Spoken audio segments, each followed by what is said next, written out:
ਅੱਜ ਤੋਂ ਵੋਟੀ ਮੈਂ ਲੈ ਕੇ ਜਾਵਾਂਗਾ। ਓਏ ਮੈਂ ਲੈ ਕੇ ਜਾਵਾਂਗਾ। ਵੋਟੀ ਮੈਂ ਲੈ ਕੇ ਜਾਵਾਂਗਾ। ਤੁਸੀਂ ਕਿਉਂ ਲੈ ਕੇ ਜਾਓਗੇ? ਵੋਟੀ ਮੈਂ ਲੈ ਕੇ ਓਏ ਮੇਰੇ ਕੋਲ ਮੋਟਰਸਾਈਕਲ ਹੈ, ਮੈਂ ਲੈ ਕੇ ਜਾਵਾਂਗਾ। ਓਏ ਚੁੱਪ ਕਰੋ। ਵੋਟੀ ਮੈਂ ਲੈ ਕੇ ਜਾਵਾਂਗਾ। और वोटी साडी है जितना मैं भेजांगा वो नहीं जाएगी। वोटी मैं लेके जाऊंगा। वोटी मैं ही लेके जानी है। वोटी मेरी है। तैयार हो अंदर और वोटी तुम ले जाओ। मैं ऐसे कैसे हो रहा? वोटी किसी ने नहीं वोटी लेके जानी। वोटी कैसर पिया साहब ने लेके जानी है। ये हमारे ड्रामे का नाम है वोटी लेके जावांगा, जो कि आज से शुरू हो रहा है। देखने आइए, बहुत खूबसूरत कॉमिक ड्रामा है जिसमें मजा आ जाएगा, हंसने का और खूबसूरत मैसेज है। जरूर आइएगा।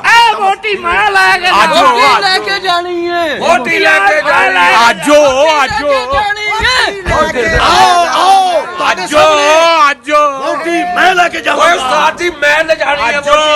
आजो आजो जो वोटी लेके मैं जाऊंगा। चलो फिर लाओ वोटी ला गया जे राणा वोटी आजो सर सारे तमसील आजो 5 जनवरी नु आजो आजो थैंक यू।